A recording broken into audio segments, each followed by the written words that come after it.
안녕하세요. 나무아카데미입니다. 저희는 내신 및 모의고사 대비 국어학습 자료를 제공하고 있는 문제은행 사이트입니다. 이번 강의에서는 고1 공통국어 1 비상강우형 2의 1단원에 수록된 수라를 함께 공부해 보도록 하겠습니다.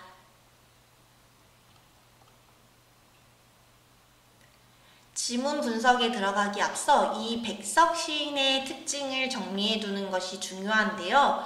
백석 시인은 일제강점기에 활동한 시인입니다. 이렇게 일제강점기에 활동한 시인들을 좀 몇 분 알아두면 되게 문제풀이에 도움이 되거든요. 백석도 있고요. 대표적인 윤동주 시인도 있으시고요.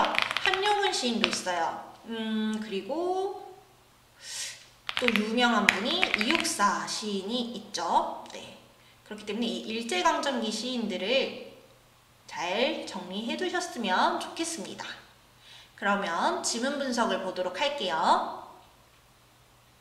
거미 새끼 하나 방 바닥으로 나린 것을 나는 아무 생각 없이 문 밖으로 쓸어버린다. 자, 방 안에 거미 새끼 하나가 들어왔길래 저는 아무런 생각 없이 그냥 무심코 치워버렸대요. 차디찬 밤이다. 여러분, 밤을 차갑게 느낄 수가 있나요? 없습니다. 촉각적 심상이 사용되었고요. 우리 시인이 일제강점기에 활동했다는 것을 고려했을 때 이 차디찬 밤이라는 표현은 혹독하고 힘든 현실을 의미하는 것이 되겠죠. 어니젠가 새끼거미 쓸려나간 곳에 큰 거미가 왔습니다. 나는 가슴이 짜릿하다. 왜요? 왜 짜릿하겠어요? 화자가 거미 가족을 떼어놓았다는 생각이 문득 든 거예요. 왜 이런 감정을 느끼게 됐는지를 이해하셔야 됩니다. 나는 또 큰 거미를 쓸어 문 밖으로 버리며 찬바퀴라도 새끼 있는 대로 가라고 하며 서러워합니다. 둘이 만나 하는 거죠. 이렇게 해서 아린 가슴이 싹기 노전이다. 어디서 좁쌀만한 알에서 가재, 갓 끼인 듯한 발이 채 서지도 못한 무척 적은 새끼거미가 이번엔 큰 거미 없어진 곳으로 와서 하필 또 아물거린대요. 나는 가슴이 메이는 듯하다. 왜 메이겠어요, 여러분? 이 작은 새끼거미가 어미를 찾는 것 같아서 미안하고 안타까운 거죠. 내 손에 오르기라도 하라고 나는 손을 내어미나. 분명히 울고불고 할 이 작은 것은 나를 무서이 달아나 버리며 나를 서럽게 한다. 해당 부분에 사용된 표현법 뭐였을까요? 바로 의인법이죠. 그쵸? 나를 무섭게 느낀다. 그쵸? 거미가 나를 무섭게 느낀다. 의인법이 사용되었네요. 나는 이 작은 것을 고이 보드러운 종이, 아까 차디찬 밤처럼 여기도 촉각적 심상이 사용되었고요. 보드러운 종이에 받아 문 밖으로 버리며 이것이 작은 거미를 일컫는 거죠. 이것이 엄마와 누나나 형이 가까이 이것에 걱정을 하며 있다가 쉬 만나기나 했으면 좋으련만 하고 슬퍼합니다. 이 작은 거미 가족들이 만났으면 좋겠다 하고 염원하고 있는 것이에요. 자, 또 하나 표현적 특징을 살펴보도록 할게요. 이렇게 연두색 형광펜 치어진 곳은요, 화자의 정서가 드러나는 부분이라고 보시면 될 거고요. 뭐뭐이다 라는 종결 어미를 반복해서 운율을 형성하고 있습니다.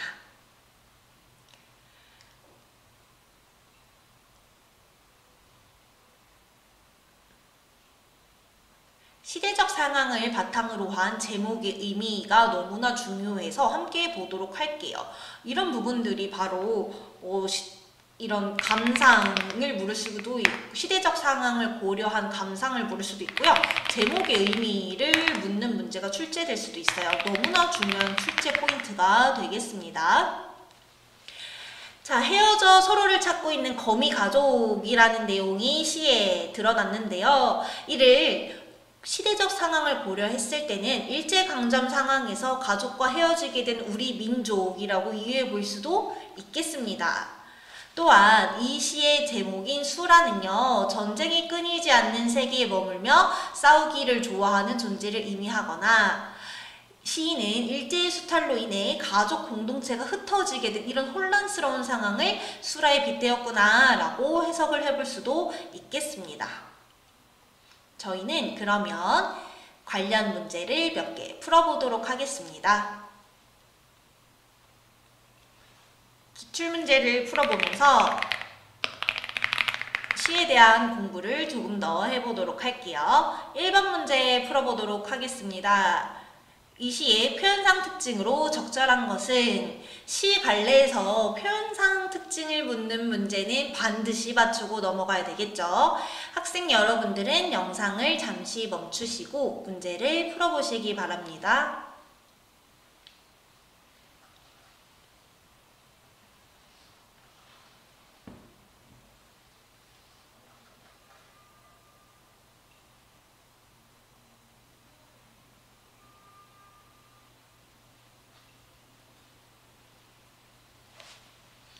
네, 모두 문제를 잘 풀어보셨나요? 정답은 2번이 되겠습니다. 동일한 행동의 반복을 통해 정서를 점층적으로 드러내고 있습니다. 한번 확인해 볼까요? 자, 거미 새끼를 문 밖으로 쓸어버리고요. 큰 거미를 문 밖으로 버리고요. 더 작은 거미, 새끼 거미를 또 문 밖으로 버렸죠. 자, 화자가 반복적으로 거미를 문 밖으로 쓸어버리는 행동을 통해서 시상을 전개하고 있고요. 행동은 반복되고 있지만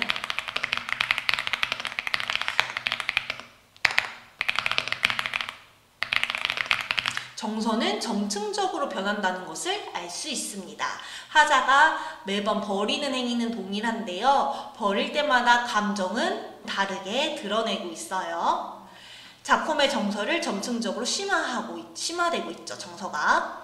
1번, 반어적 표현은 드러났나요? 반어적 표현은 우리 흔히 말하는 반어법인데 표현하고자 하는 의미와 반대로 표현하는 것을 의미하죠. 반어적 표현은 드러나지 않았고요.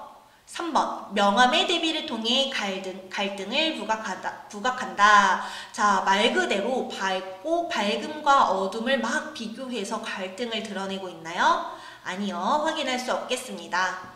4번, 부정적 어조를 활용하여 거미에 대한 혐오감을 강조한다?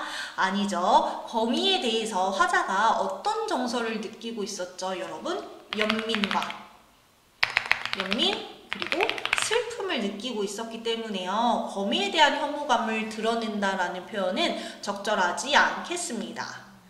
5번, 청유형 어미를 통해, 자, 여기서부터 틀렸죠, 여러분? 어떠한 종결 어미를 사용하고 있었나요? 뭐뭐다 라는 종결 표현을 사용하고 있었어요. 청유형 어미는 뭐뭐 하자라는 권유하는, 같이 뭘 하자, 행동을 촉구하는 종결 어미를 말하는데요. 여기서는 확인할 수가 없겠습니다. 문제를 하나 더 풀어보도록 하겠습니다. 4번 문제입니다. 보기를 참고하여 이 시를 감상한 것으로 가장 적절한 것을 골라주시면 되겠습니다. 조금 문제가 잘려서 이 윗부분은 조금 지우도록 하겠습니다. 학생 여러분들은 영상을 잠시 멈추시고 문제를 한 번 더 풀어보세요.